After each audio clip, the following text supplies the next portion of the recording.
All right, so we will move right on. And I have a commercial that I'm going to show you. And let's see. Okay, recording is happening. All right. And so what I'd like for you to do is we're going to watch this commercial. And I want you to look at the commercial because the commercial is signaling to you. It's broadcasting to you loud and clear a particular preference that it's looking for the individuals who would be interested in this. So without further ado, let us go on and let it go.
It's the future, Michael.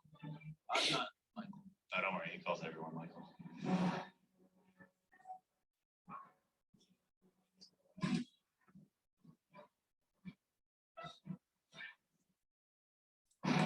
Okay, before I go on, there's a little Easter egg in here, okay? This truck is Sam Walton's truck, the original man, Sam Walton himself, the guy who founded Walmart. This is his original Ford truck.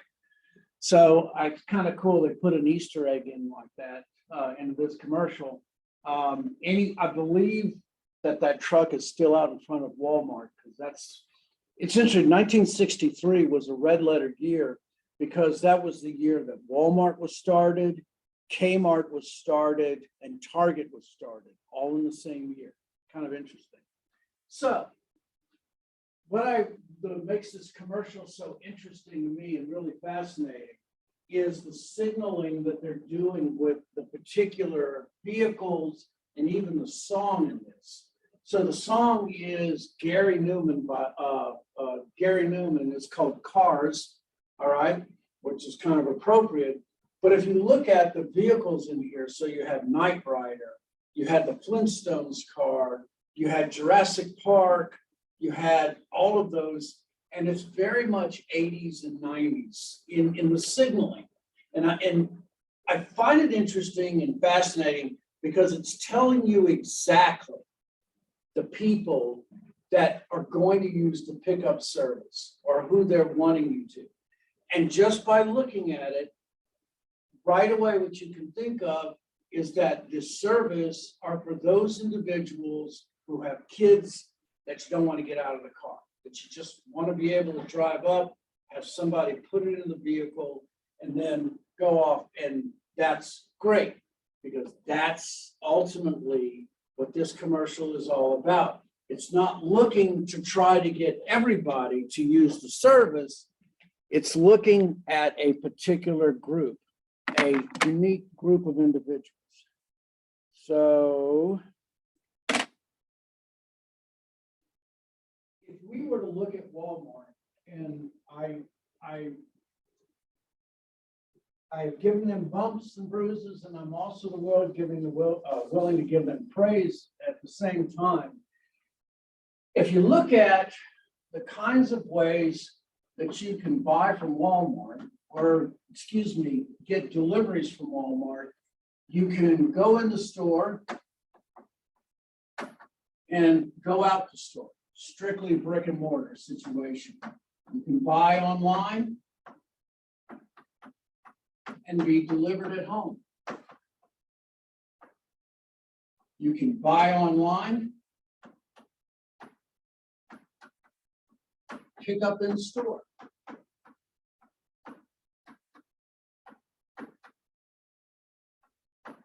You can buy online,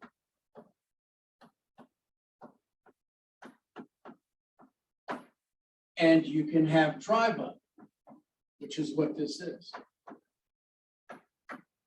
You can go in the store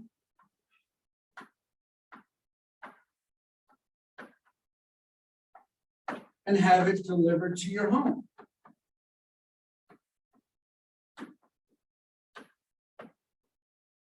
Now, the critical thing about all of these together, and this is going to be a critical point, is that each one of these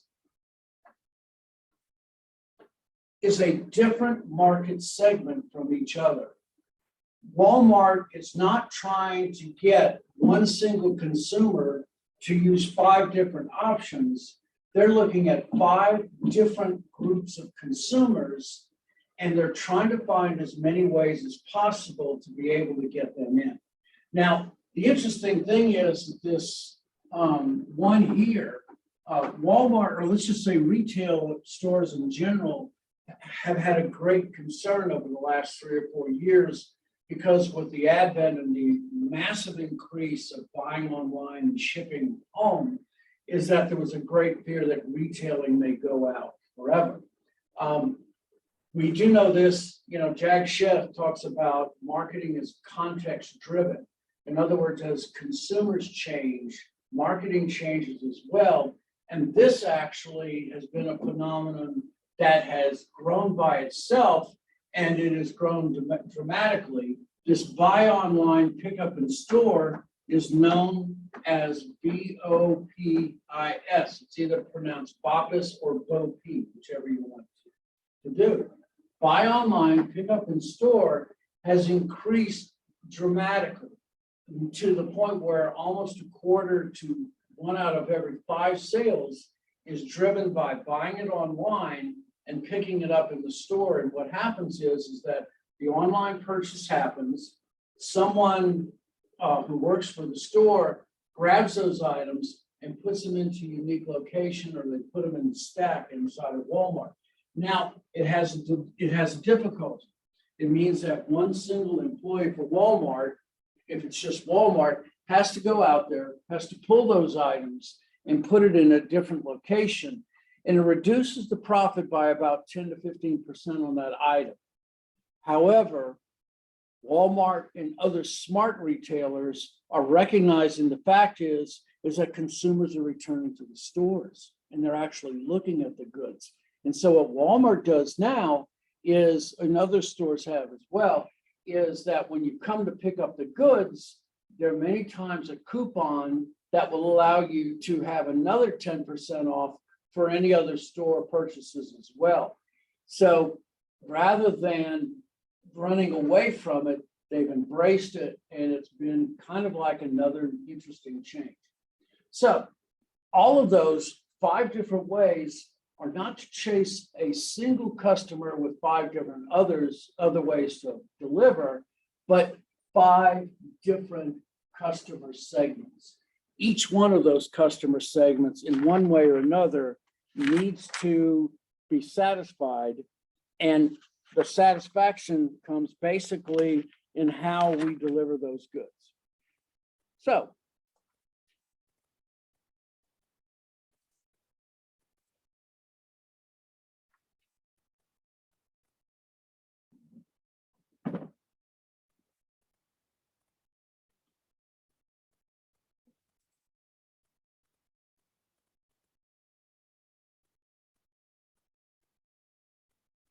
like any good marketing strategy, when we talk about channels and the difference between supply chain, whenever we concern ourselves with marketing, we're always having our focus on one thing, on the end user. And what channel strategies do is we don't try to determine what is the ideal product for consumers to buy, but hopefully what we're doing is we're trying to help them or understand how people buy. How do they go about purchasing their goods? How do they go about getting the goods delivered to them? And what are the other ancillary factors that make purchasing so much easier and more convenient? And so in those understandings of how does the consumer purchase, and as we've seen, so much of this is driven by the consumers choosing their way of doing it, that if we focus on the way that we output services to consumers, hopefully we can find that magical mix that makes the consumers happy and satisfied. Just like promotion and just like product, channels is a way of segmenting markets. The market, well, let me just say this, the markets are already segmented. It's up for us to be able to understand those segments and determine whether or not they are acceptable for us and whether we can deliver value to them, all right? So along with this, of course, the omni-channel, we'll talk about this in the next class, the omni-channel is much involved with this, along with the ways of ordering online, being able to do information sharing, but in order for the omni-channel to work, especially in channels, we have to address the end user's needs first. The need and the desire for information, the need to be able to have those goods in the most convenient sizes for themselves, the ability to be able to search for a wide product selection versus maybe just a narrow one. And what are the trade-offs between convenience and variety? All of those are decisions that consumers make. And so these are the choices that we make when we talk about market segmentation, when we're talking about channels. So we've talked about these before, and we'll talk about this again, but the way in which we service the consumer basically comes down to 6 different service outputs. And so we'll talk about them again. One of the great desires with consumers, especially now, is the need and desire to avoid wasting products. The unnecessary disposal of products, especially when they're still good and they're still useful, drives us to be able to consume in exactly the sizes we want. And so the first service output, the one that we've talked about before, is bulk breaking. And what bulk breaking is taking large unit lot sizes and being able to allow us to purchase them in smaller units than they're normally produced. And so the classic example of this is, and I've talked about it before, when my wife and I take our 2 girls to Myrtle Beach, one of the things that she does is she brings a small bottle of dishwashing liquid along with us to do our dishes and use just a small bottle that's for 3 or 4 days use. Now, the small bottle of dishwashing liquid is the exact same cost as the gigantic bottle in the supermarket at the same time. Now, we don't buy a dozen little tiny bottles. We keep one tiny bottle, we buy the big one, and we pour that into the smaller one because that's just more efficient. End users are much more willing to pay for ideal lot sizes, I should say is the better word, than just smaller. We're looking for the best ideal fit. I have been drinking 7.5-ounce Cokes and Coke Zeros, especially for the last 3 years, almost exclusively. And I do it for a couple of reasons. One of them is quite simply is I don't need all of the sugar. And I have been reducing my sugar intake quite a bit lately. But the other part of that is, and we all know this, is that the first drink out of every Coke is much more satisfying than the last sip. And we get actually more utility out of drinking 2 7.5 ounce than drinking a single 20-ounce Coke, because you actually feel like it's too much. You just want to get rid of it because you don't want to unnecessarily waste either. And so ironically, we get greater satisfaction out of 2 cans than we do out of 1 20-ounce bottle. I had a 12-ounce Coke. Oh, I got one about 2 weeks ago, and it felt like a gallon. I just wasn't used to that size. It's just, it really is amazing. Okay. So that's bulk breaking, the exact size. So spatial convenience is the ability to get goods closer at any moment in time that we can. Now, if we go back and we look at the original classifications of goods, like you'll find in any principles book. So the original classification, I think, came about from McCarthy, not the later McCarthy, but I think it was in 1923. And originally there were 3 classifications. One was convenience, one was shopping, and one was specialty. And then in the 70s, we came up with a 4th classification, and those were known as unsought goods. These are goods that include things like insurance and cemetery plots, needed but not exactly looked at as desired. If we look at goods that are called convenience goods, those are broken into really 3 different types. One of them is called an impulse item. And this is an item that you buy as exactly as it sounds, with very little cognitive thought, that you just immediately take that item. Usually you're using information cues like colors and shapes to make your choices. The next item is what's known as a staple. And these are goods that you buy every day, like milk, bread, those kind of things that are an everyday purchase. And then the last that are known as emergency items.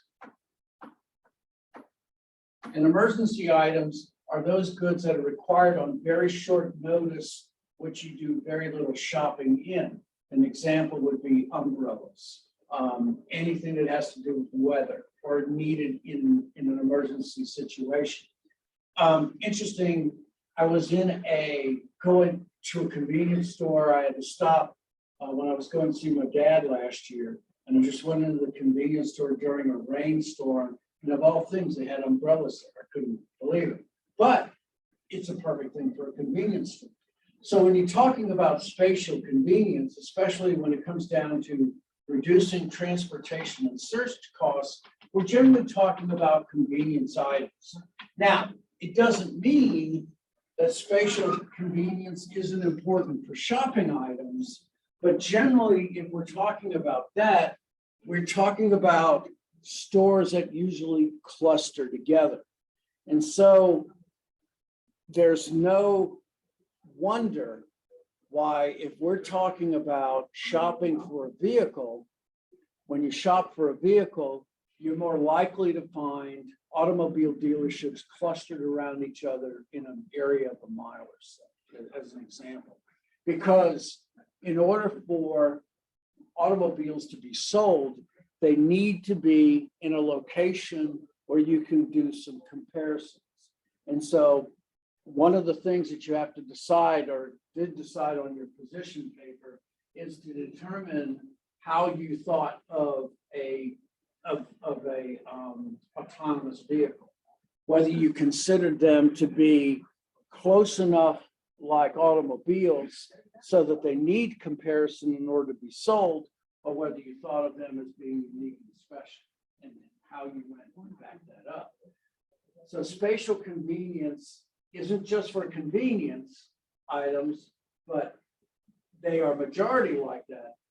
But shopping items can also mean spatial convenience if it means that those shopping items are clustered together in locations where they can be compared. If you go down the highway on 321 and you're going between Lenore and Hickory, of course, you see all the furniture stores down there, and there's a reason that they're all together so that you can comparison shop. And it also, of course, includes whether you have delivery or pickup of repairable products. And so we start off with bulk breaking and spatial convenience. The next is waiting or delivery time.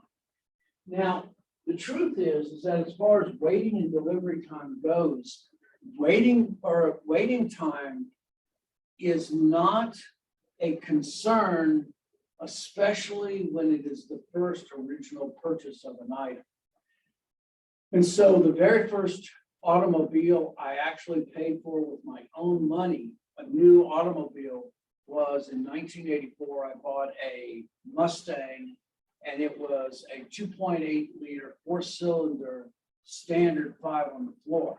And I waited around 10 weeks to get that delivery in, and it didn't bother me at all. I was happy to have it. And you expect longer delivery times on original equipment. However, you're not willing to wait, especially when it comes to post-purchase services. You want those things to be given as quickly as you can. And so that's why money is no object, especially when it comes to items that are considered to be critical or the risk to be greater. Now, if you're usually in markets where there's really not a great firm channel structure, it's not unusual to see high waits for things like spatial convenience, the waiting time, bulk breaking. And it's also not unusual to consider that all of these things mix together at the same time. And so generally, if you have a spatial convenience issue, chances are you're going to have something to do with bulk breaking, and also convenience and waiting time as well. So an example of this they give is that in the Mexican beer market, very rarely do you find individuals who pay for beer by the bottle. Or let's just say they don't necessarily go into the stores and buy beer by the bottle. They simply cannot pay for the convenience. However, it's like one of those things that abhors a vacuum, someone's going to come up with a way. So you find that in Mexican markets, it's not unusual for someone in the apartment that these individuals to dwell, that they would actually buy a keg, all right? And those individuals would pool the money together, buy a keg, and then individuals would bring their bottles, and then they would buy it by the bottle from one individual. And so that's one of the ways that it solves itself. In Russia, generally, you will find one individual in a given neighborhood who buys vodka, or even who might make vodka in sizes. But Russians generally usually have their own containers. And so like when a Russian would buy a liter of vodka, they would bring their own containers to be able to bring those goods home with. And so basically how this all comes together is that solutions rarely only use one service output, and solutions generally can be found when there are limitations. And if you notice, each one of this is for a particular unique market segment for those individuals who would be considered lower income in Mexico, who can't afford the price of a bottle of beer. So we talked about product variety a couple of chapters ago, and we're going to go over this again a little bit.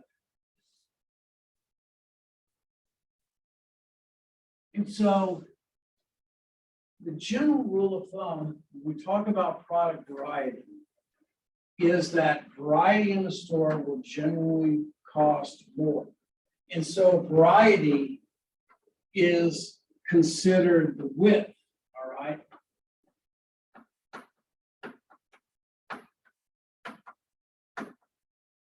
And so if you're looking at different categories of items, such as bread, milk, eggs, candy, soft drinks, it's not unusual when you consider it to think that the Dollar General has all of these items, which they do. So the width of the variety of items could be similar or the same as a Walmart or a Harris Teeter. But the difference is it comes down to the depth, all right? And so when we're looking at an item such as candy, the depth of the products in different product lines, that determines basically how broad or how much of a total overall assortment that you have, okay? And we know that many times we'd be much happier to be able to pay for a wide variety. And because of that, a limited size of the Dollar General will generally be the lower cost versus the Walmarts and then also the Harris Teeters. So Dollar General model, the way they basically plan it is they have 80% of the variety or the width that you would find at a Walmart. And that covers 80% of the items that consumers would generally want into a store. However, a Walmart will have greater variety, 20% more variety, but they'll also have a much greater depth as well, okay? So they'll have different products, greater lines, wider assortments. And then, of course, the biggest ones of all, when you're talking about supermarkets, is the ones such as Harris Teeter, where they may have 52,000 separate line items, or even up to 150,000. Now, the other thing about that is that we have to consider that we're talking about usually food items in general. And so if you look at the vast scale from sliding from right to left, you'll find that the Harris Teeter has vastly greater number of food items than a Walmart does, but they certainly won't have the overall variety of items, which includes things like other hard goods such as furniture and those kind of things. Okay, so this is variety. And it's important to understand that which is as important as how many. And so JCPenney went through this thing 5 or 10 years ago where they were shifting the different products that they had to go to a younger group. But the difficulty with that is they left the other group behind, which were professional women between the ages of 30 and 50 who made anywhere between $65,000 and $150,000. Because they, in essence, left those behind, they failed in their ability to keep up and transition to a younger group.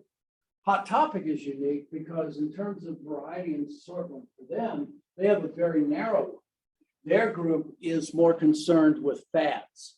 And so normally where the product lines and the lead times is anywhere from 3 to 6 months, Hot Topic has, from the moment they put to the pen till it's ultimately produced, it can be as small in the window as 2 to 4 weeks. And so this is what product variety, your assortment, basically how it comes together and defines your store and your channels.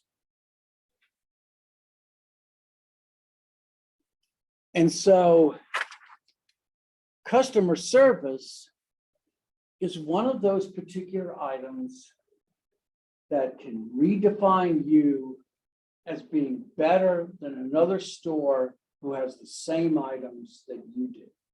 And example of this is anything that makes it easier for your shopping and the purchasing process itself, any of the things that you can help your consumers in a better way ultimately leads to greater value to consumers.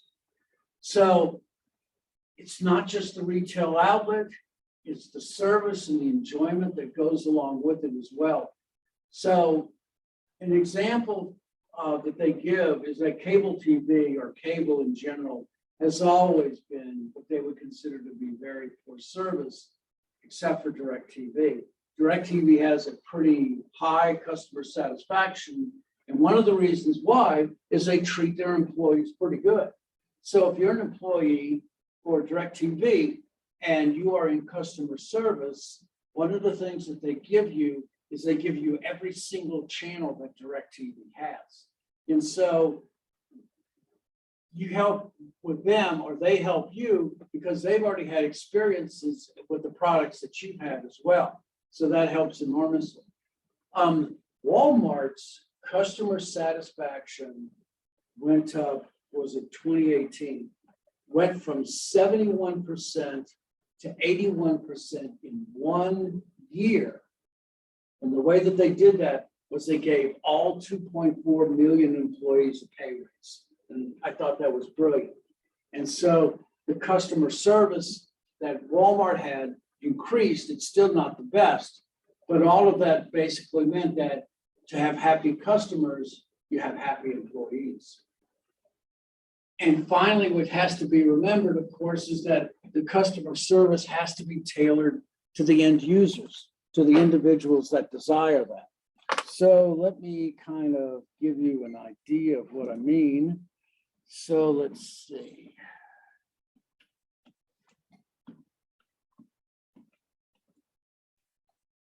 So if anyone has ever been to a Cabela's, this is the one in Baton Rouge. So I remember when they were building this, and men are generally notoriously not known for their shopping. It's not something we do that well or even enjoy. But what they did find is that they had a way of providing customer service with Cabela's, so much so that men not only desired to go there, but they would spend hours and hours and hours to do it. So to give you an example, so this Cabela's, when it was originally built, let me see if I can find the map, just to give you an idea. So let's see.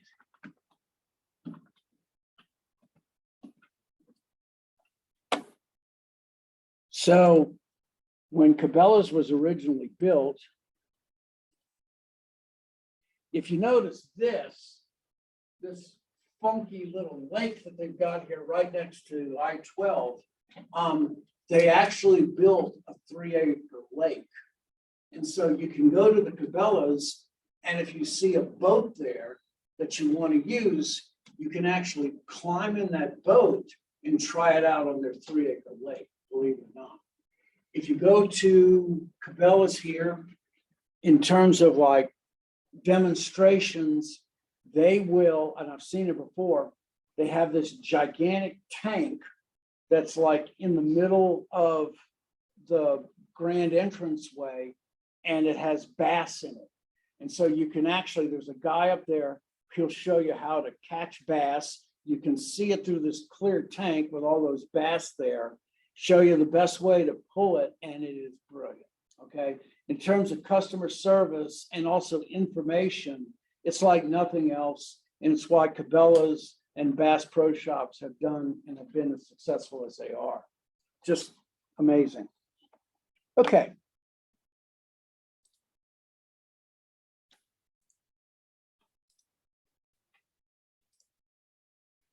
So the last is information sharing.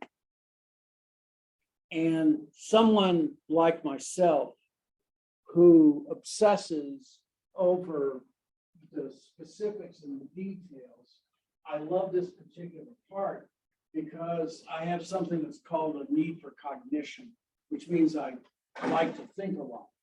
And information sharing, the information and products that you provide before and after the sale can be some of the most important things that you do because it reduces your post-purchase evaluation dissonance. In other words, if you know exactly what you buy, And the moment that you buy it, you're more likely to have satisfaction and not have some kind of lower evaluation because you know exactly what you bought. So when I bought my car last year, first off, I make the choice. I want to buy a car. Once I've made that choice, everything's okay. But then after that is I obsess over the details, and then I look for exactly the right model that I want in particular. And then the last thing is I look at the details such as the services, also in terms of how much the car will cost me over 5 years, also looking at the details in terms of the loans.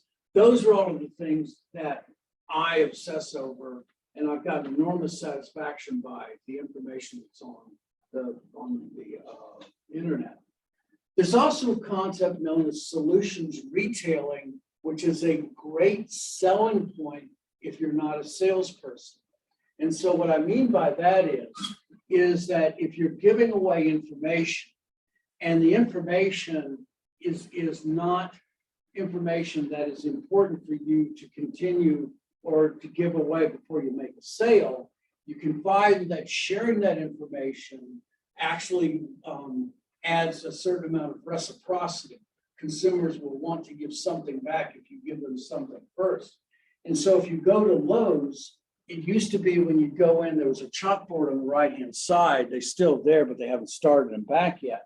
But every week in Lowe's from between 7 and 7:30, you would see a class on how to work grout, how to hang sheetrock.